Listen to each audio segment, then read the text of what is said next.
Welcome back to Eye on Iowa. I'm Sarah Mueller, a reporter with Forbes, and today I am joined by Professor Dave Peterson with Iowa State University. Dave, thank you so much for joining us. We're going to be talking a little bit about public perception today. We are less than 2 weeks away from the Iowa caucuses. What do you think the general consensus is among Iowans right now? So amongst Iowa Republicans in particular, I think the easy consensus is that this is Donald Trump's race to lose.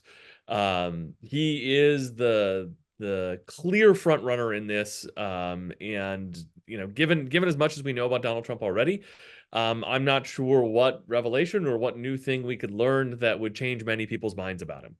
Well, looking at some of that perception right now, let's look at a Morning Consult poll, which has Donald Trump at 66%, Nikki Haley and DeSantis both at 11%, then Vivek Ramaswamy at 6%, Chris Christie at 4%, and then Asa Hutchinson at 1%. Donald Trump is polling so far in advance. Tell me a little bit about these polls, because I think we need to look at what goes into these polls and how much can we rely on them. Right. So the polling has been pretty consistent this cycle, right? So there's lots of different pollsters doing lots of different types of polls, drawing their samples a little bit different, asking their questions a little bit different.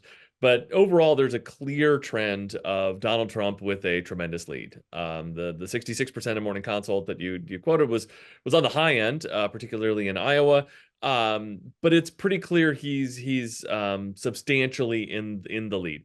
And like I said, pollsters all do this slightly differently, right? So some pollsters still do the traditional phone calling, right? They'll get the list of registered voters and try to contact them via the phone, and that's the sort of tried and true method. But with people not answering their phone quite as often anymore, it's breaking down a little bit. Other pollsters have developed other techniques.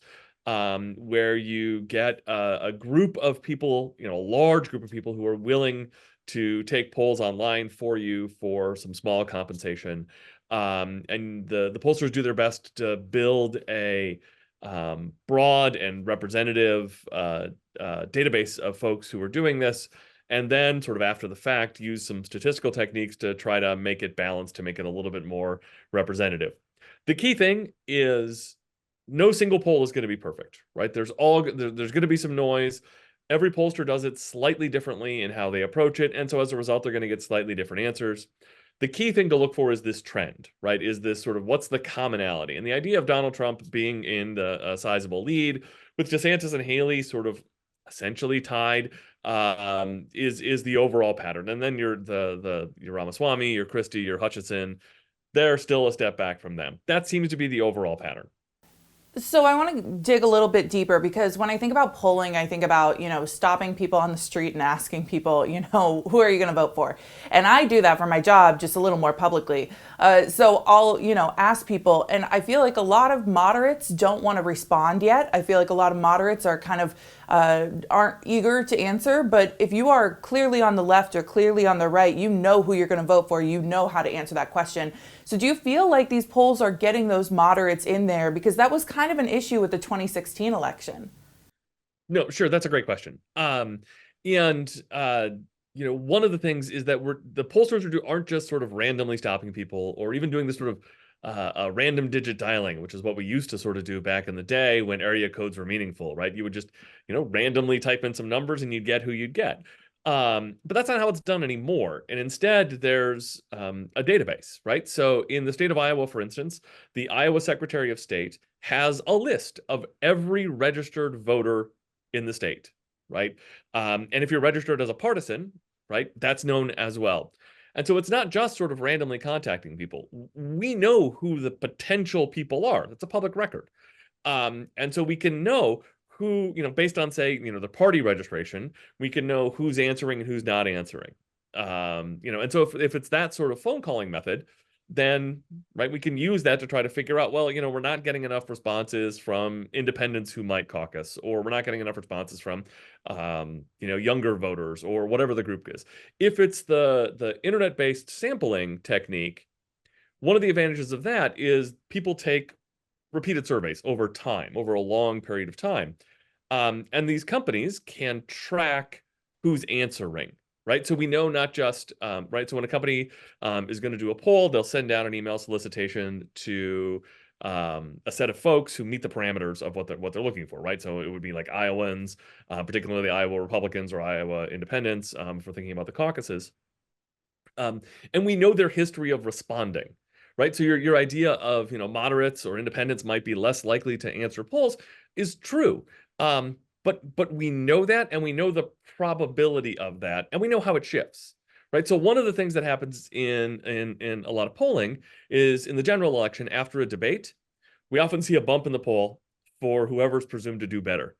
Well, with these internet polls, where we're polling people multiple times, we can know, are people changing their mind, or are people changing their willingness to take the survey, right? And so in the general election after the debates, what ends up happening is if it's a good debate for the Democrats are more likely to take the poll, and the Republicans are less likely to take the poll, and vice versa if it's a good one for the Republicans.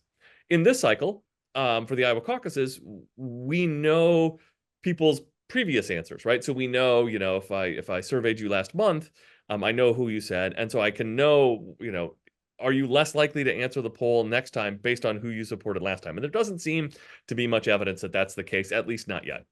Now let's talk Donald Trump. Obviously, everybody's been discussing in the news cycle his legal battles. But when I go out into the public and I'm asking people at events, how do you feel about Donald Trump's legal battles? Almost no one feels impacted by it. Why do you think that is? What do you think that disconnect between the public interest as a wide variety from the media interest to, the individual voter who's already in Trump's camp? Right. I mean, I think lots of Trump supporters are agreeing with his arguments about this, that this is a political attack, or that he's done nothing wrong, or that he has immunity. These are arguments he's made. And we know that people tend to listen to the arguments of leaders they support, right? So, Democrats listen to Democratic leaders, Republicans listen to Republican leaders. And they chalk it up to political attacks on him as opposed to legal attacks. Right. So we've done surveying here at Iowa State, and we've asked this question every time, right? What do you think about Trump's legal challenges or the indictments he's faced? And about half of the responses are he's done nothing wrong, right? That they believe him, that he's done nothing wrong. And then the other half, it's a mix of he's done something wrong, but it's not a crime, or he's committed actual felonies. But for just, half of the party, they just simply don't believe that he's done anything wrong. A conviction might change that, but we're not going to see a conviction, until middle of this year at the earliest. In Iowa, I used to work in local news, and we have so many advertisements, so many political advertisements. We would actually do a social media post counting down until when the last political advertisement would run. But I just think, we get overexposed to these ads, and most of them are attack ads. How impactful are those attack ads, especially as, user experiences are changing? I'm not necessarily hooking up my cable, I'm streaming stuff. So when candidates put their money behind attack ads, how far does that go?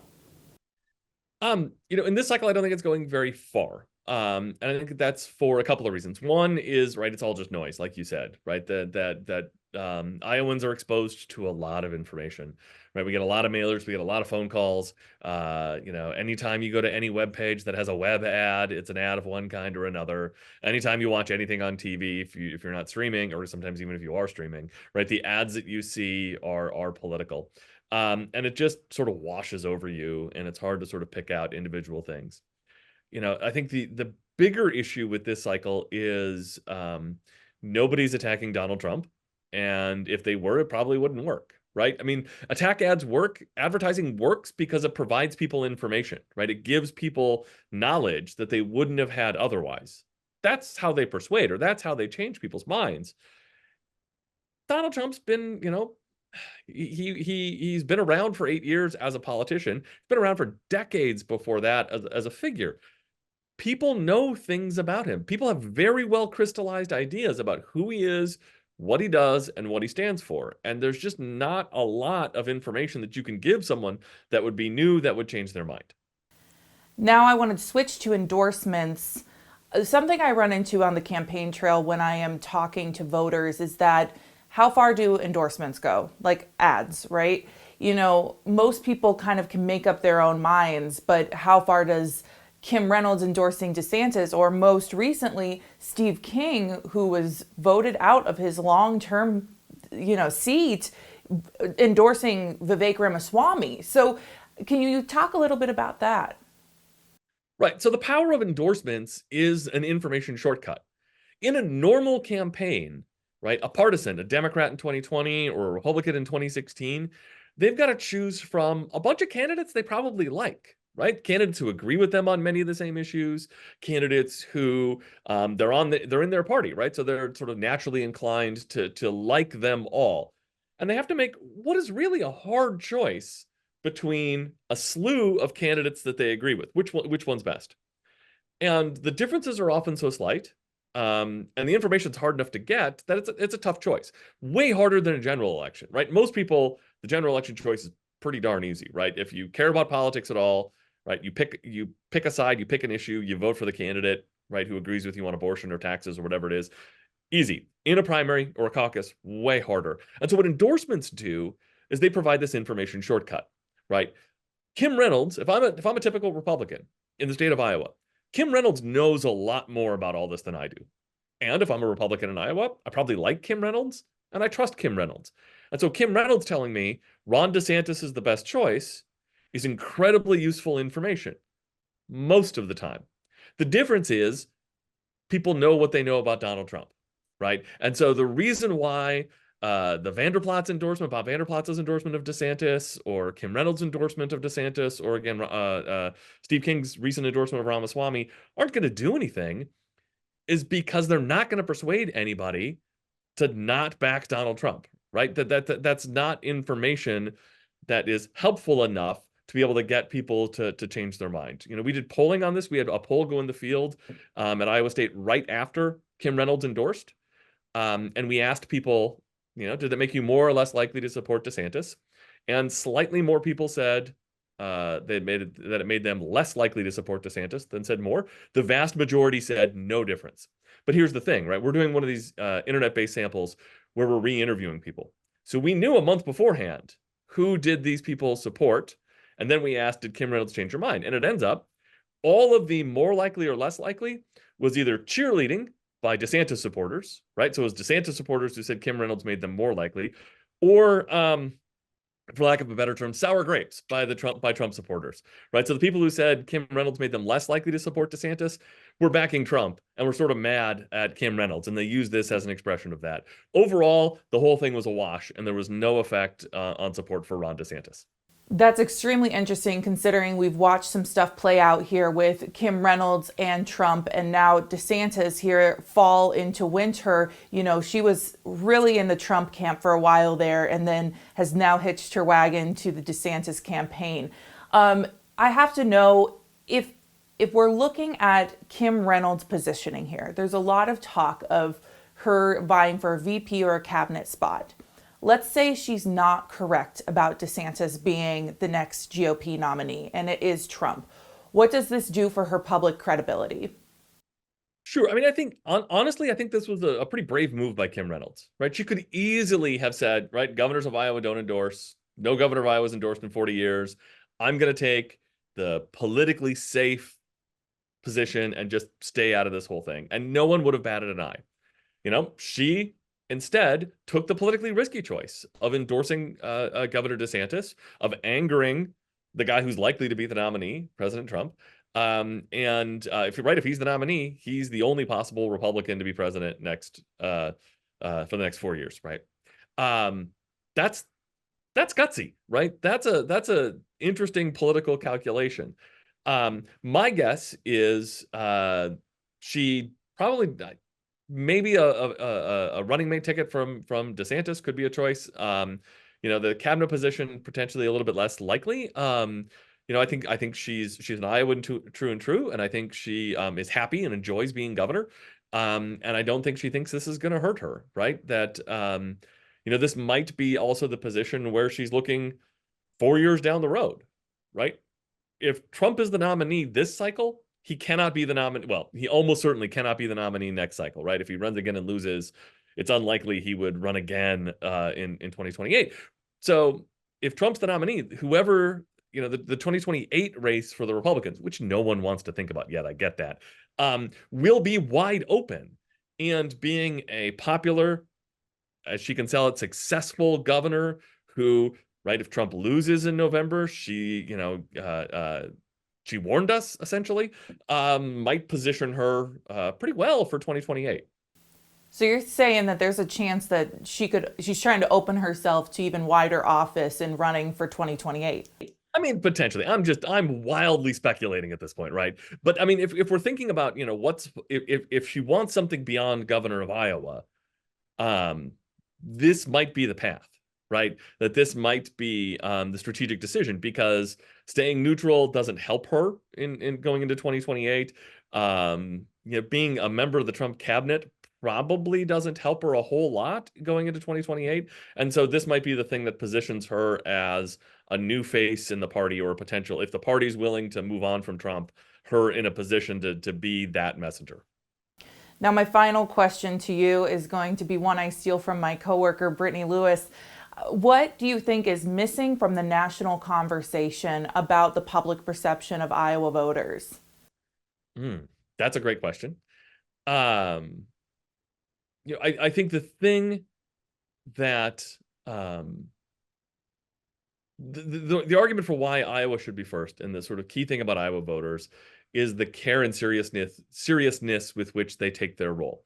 They recognize that this is an important responsibility, and they do take it seriously. They go out to see these candidates. They show up at these events in these cold December, January nights. And they try to learn as much as they can about candidates, at least a lot more than you would get in most places. And while there is a fair amount of sort of folklore about, well, you have to do what we call the full Grassley of going to all 99 counties, right? Which DeSantis has done, or the importance of the state fair and all these things. It's not that Iowans award a participation trophy, right? It's not that Iowans say, oh, you've done all these things great. You've been kowtowing to us and we love that. It's instead that those are the ways that candidates meet the voters, or the voters meet the candidates, the ways that the voters get the information about the candidates, and that they really, really learn about them, right? So it's not going to all 99 counties that matters. It's meeting people that just so happen to be in all 99 counties that really, really matters. Dave Peterson, thank you so much for your time. We appreciate it.